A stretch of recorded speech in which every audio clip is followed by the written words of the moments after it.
ఇలా మాత్రం చేశారు. నేను ఎడ్జెస్ ని కూడా బ్లెండ్ చేస్తాను. ఇటువైపు చూడండి, ఇటువైపు చూడండి. ఇటువైపు ఐబ్రోస్ ఇంకా షార్ప్ ఉంటుంది, ఇటువైపు కొంచెం డల్.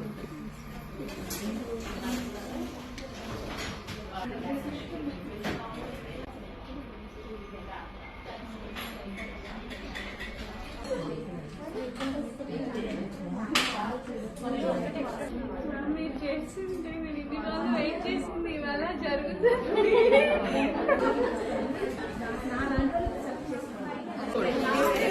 ఇక్కడ మాత్రం తెల్లగా కనిపిస్తుంది. హైలైటర్ అనేది స్కిన్ టోన్ లో షైన్ ఉండాలి. తనకి ఇప్పుడు తనకి నేను ఈ కలర్ వేస్తా చూడండి, తనకి ఈ కలర్ వేస్తే చూడండి.